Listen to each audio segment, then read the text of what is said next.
So in episode 1130 of the One Piece anime, we actually get to see what color the Paw-Paw fruit is, meaning the physical object. And it's the same color as the paw pads are that appear on Kuma's hands. So in a weird way, that makes a lot of sense, and I never thought of it that way, but that's a very logical conclusion to what the fruit's color would be based on the power that it gives. So with that being said, I kind of got to thinking about what the awakening of the fruit would be again.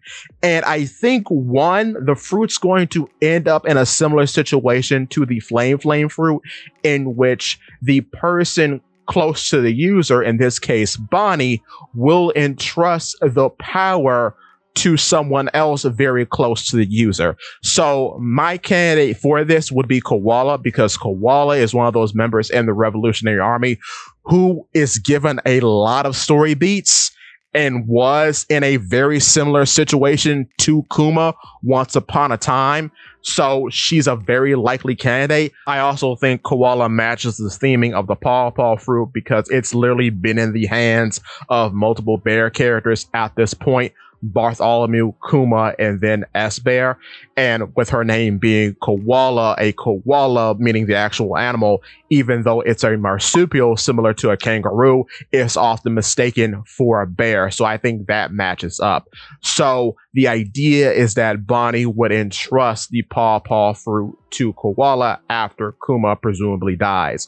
So on to the awakening. So I think paramecia fruit users are put into these categories, and then users of that category have a very similar awakening to other users of the same category.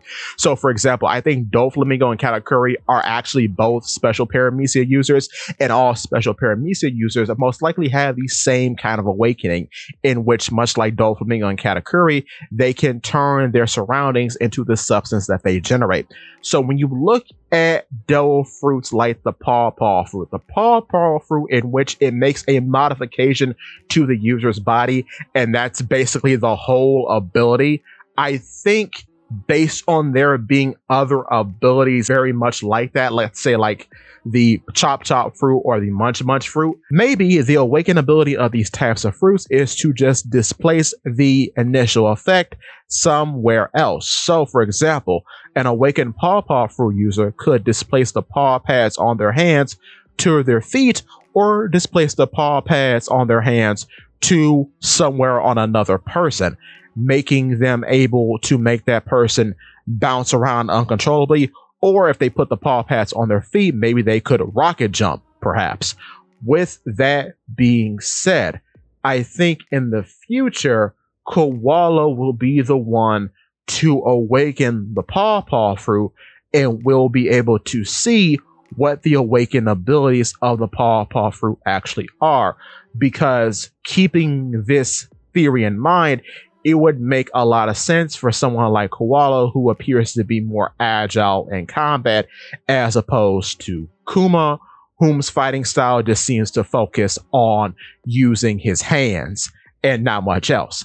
But with that being said, give me your thoughts and tell your friends about Polypede Waxing.